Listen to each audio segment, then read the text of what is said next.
Good afternoon student right integration की अपने को लास्ट आप लैक्चर जो पढ़ रहे थे आईलेट फिनिश हो गया सीगा हुण आपां पार्शियल फ्रैक्शन करांगे राजे ये भी एक इंपोर्टेंट पार्ट आ राजे इंटीग्रेशन का पार्शियल फ्रैक्शन करने लिए राजे सब तो पहला ये बहुत जरूरी है कि वो प्रॉपर फ्रैक्शन होना जरूरी है तो मैं तुहानूं इस तो पहले भी लैक्चर च दस चुके सी प्रॉपर फ्रैक्शन की हुंदा बट एक बार फिर दस दिंदा कि जे तां अपने को न्यूमीनेटर की डिग्री डिनोमीनेटर की डिग्री नालों छोटी है न्यूमीनेटर की डिग्री डिनोमीनेटर की डिग्री नालों छोटी है तो प्रॉपर फ्रैक्शन होंदी है जे न्यूमीनेटर की डिग्री डिनोमीनेटर डिग्री दे सेम है तो न्यूमीनेटर डिग्री अगर डिनोमीनेटर की डिग्री नालों वड्डी है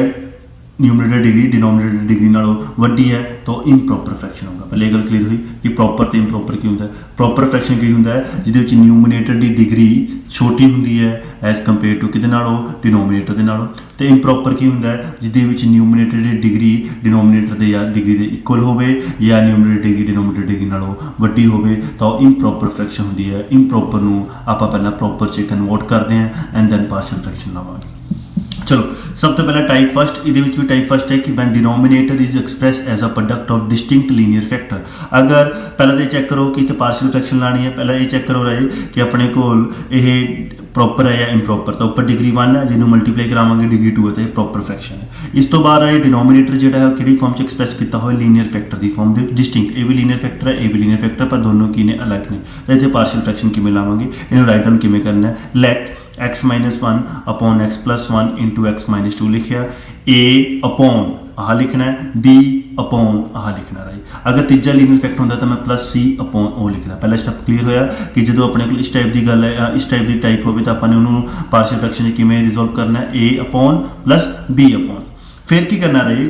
x माइनस 1 तो x प्लस 2 आदि माइनस 2 दिख रहा है इनू मल्टीप्लाई कराना बोथ साइड ये भी लिख लो multiply by x minus 1 and x minus 2 both side ठीक है जी जो इस इक्वेशन ਨਾਲ मल्टीप्लाई करावांगे तो कैंसल आउट हो जाएगा x plus 1 तो x minus 1 ठीक है इधर ना कैंसल आउट हो जाएगा आ रहा जाएगा इधर करावांगे x plus 1 ਨਾਲ मल्टीप्लाई x plus 1 कटे जाएगा x minus 2 रह जाएगा इधर करावांगे तो x minus 2 कटे जाएगा तो x plus 1 आ जाएगा ये इक्वेशन होगा सेकंड फिर ਇਹਦੇ ਵਿੱਚ ए ਦੇ नीचे ਜਿਹੜਾ ਹੋਊਗਾ x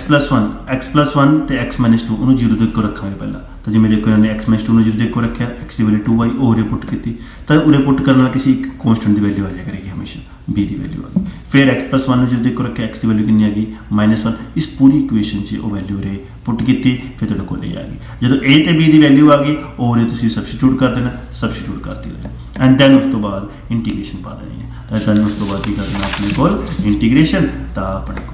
लोग ये भी क्लीयर हुई गल मेरी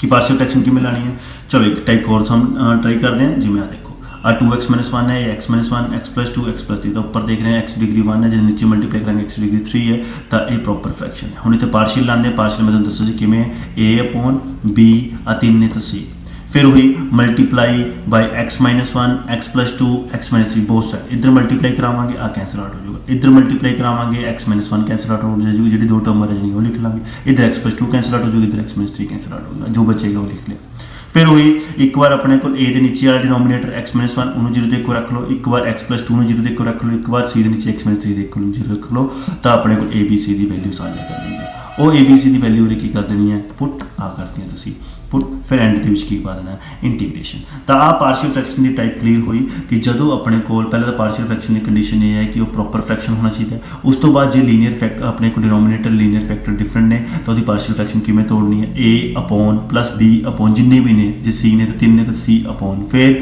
वो आ चीज़ नाल की करा देनी है मल्टीप्लाई एक इक्वेशन बनेगी फिर डिनोमीनेटर ए के नीचे जो डिनोमीनेटर है उन्होंने 0 के इक्वल पुट करना है आ पूरी इक्वेशन च पुट करना रहे फिर एक दी वैल्यू आ जाएगी b अपॉन डिनोमीनेटर के जिमें x प्लस 2 है उन्होंने 0 देखो रख के जो आऊगा उन्होंने पुट कर देना है फिर एक दी वैल्यू आ जाएगी इसी तरह सी फिर ओ ए बी सी की वैल्यू सुरे की करनी है पुट एंड दैन उसका की करना है इंटीग्रेशन एक टाइप यही सी ये नाल दी रहे जिमें 2x x square plus 1 x square plus 2 रहे वो देख रहे हैं कि आप जो x स्क्वायर टी पुट कर दिता जाए क्योंकि पार्शियल फ्रैक्शन लिए भी x स्क्वायर टी पुट कर दिता जाए तो की बन जाएगा 2x dx dt तो ऊपर पुट करता आ डी टी आ टी प्लस 1 तो टी प्लस 2 मतलब पहले टी पुट करके आ फॉर्म बन गई और आ फॉर्म वही बनी है कि नीचे लीनियर फैक्टर है नीचे की रहे लीनियर फैक्टर फिर हम इतने पार्शियल फ्रैक्शन ला दो a upon b upon multiply both side by this फिर एक बार इनू 0 ਦੇ ਇਕੁਅਲ, ਇੱਕ ਵਾਰ ਇਨੂ 0 ਦੇ ਇਕੁਅਲ, ए ਤੇ b ਆ ਜਾਊਗਾ, ਉਹ a ਤੇ b ਨੂੰ ਕੀ ਕਰ ਦੇਣੀ ਹੈ ਪੁੱਟ, ਫਿਰ ਇਹਨਾਂ ਦੋਨਾਂ ਦਾ ਇੰਟੀਗ੍ਰੇਸ਼ਨ ਕਰ ਦੇਣਾ ਹੈ। ਤਾਂ ਇਹ ਉਹ ਟਾਈਪ ਸੀਗੀ ਜਿਹਦੇ ਵਿੱਚ ਆਪਾਂ ਨੂੰ ਪਹਿਲਾਂ ਟੀ ਪੁੱਟ ਕਰਨਾ ਪੈਣਾ ਐਂਡ ਦੈਨ ਉਸ ਤੋਂ ਬਾਅਦ ਪਾਰਸ਼ੀਅਲ ਫ੍ਰੈਕਸ਼ਨ 'ਚ ਕਨਵਰਟ ਕਰਨਾ ਪੈਣਾ ਰਾਜੀ, ਠੀਕ ਹੈ, ਕਿਉਂਕਿ ਉਰੇ ਲੀਨੀਅਰ ਫੈਕਟਰ ਨੀਚੇ ਨਹੀਂ ਹੈ, ਇਕੁਆਲਿਟੀ ਫੈਕਟਰ ਹੈ। ਵੈਸੇ ਤੁਹਾਨੂੰ ਕੁਆਲਿਟੀ ਫੈਕਟਰ ਅੱਗੇ ਕਰਾਊਂਗਾ, ਬਟ ਉਰੇ ਆਪਾਂ ਨੂੰ ਪਹਿਲਾਂ ਅਜ ਲੀਨੀਅਰ ਫੈਕਟਰ ਸੀਗਾ, ਇਸ ਕਰਕੇ ਪਹਿਲਾਂ ਮੈਨੂੰ ਐਕਸ ਨੂੰ ਟੀ ਪੁੱਟ ਕਰਕੇ ਲੀਨੀਅਰ ਫੈਕਟਰ 'ਚ ਕਨਵਰਟ ਕੀਤਾ ਐਂਡ ਦੈਨ ਸੋਲਵ ਕੀਤਾ। ਨੈਕਸਟ ਆਪਾਂ ਪਾਰਸ਼ੀਅਲ ਫ੍ਰੈਕਸ਼ਨ ਦੀ ਨੈਕਸਟ ਟਾਈਪ ਨਾਲ ਮਿਲਦੇ ਹਾਂ ਤੁਹਾਨੂੰ। ਆਹ ਟਾਈਪ ਕਲੀਅਰ ਹੋਈ ਰਾਜੇ। ਸਭ ਤੋਂ ਪਹਿਲਾਂ ਪਾਰਸ਼ੀਅਲ ਫ੍ਰੈਕਸ਼ਨ ਲਈ ਕੀ ਹੈ ਕਿ ਪ੍ਰੋਪਰ ਫ੍ਰੈਕਸ਼ਨ ਹੋਣੀ ਚਾਹੀਦੀ ਹੈ ਐਂਡ ਦੈਨ ਉਸ ਤੋਂ ਬਾਅਦ ਕੀ ਹੈ ਕਿ ਆਪਣੇ ਕੋਲ ਲੀਨੀਅਰ ਫੈਕਟਰ ਜਿਹੜੇ ਡਿਫਰੈਂਟ ਹੋਣੇ ਚਾਹੀਦੇ ਨੇ। ਤੁਹਾਨੂੰ ਸਪਲਿਟ ਕਿਵੇਂ ਕਰਨਾ ਹੈ, ਲੈਟ ਕਰਕੇ a upon b upon c upon, ਫਿਰ ਮਲਟੀਪਲਾਈ ਕਰਾਉਣਾ। ਇੱਕ ਇਕੁਏਸ਼ਨ ਬਣੇਗੀ, ਇੱਕ ਵਾਰ a ਦੇ ਨੀਚੇ ਜਿਹੜਾ ਡਿਨੋਮੀਨੇਟਰ ਦੇ ਵਿੱਚ ਹੈਗਾ ਉਹਨੂੰ 0 ਦੇ ਇੱਕੋ ਰੱਖ ਲੈਣਾ, b ਦੇ ਨੀਚੇ ਜਿਹੜਾ ਡਿਨੋਮੀਨੇਟਰ ਦੇ ਵਿੱਚ ਹੈਗਾ ਉਹਨੂੰ 0 ਦੇ ਇੱਕੋ ਰੱਖ ਕੇ a b c the values ਆ ਜਾਣਗੀਆਂ, ਉਹ ਉੱਥੇ ਪੁੱਟ ਕਰਨੀਆਂ ਐਂਡ ਦੈਨ ਫਿਰ ਇੰਟੀਗ੍ਰੇਸ਼ਨ ਕਰਨੀ।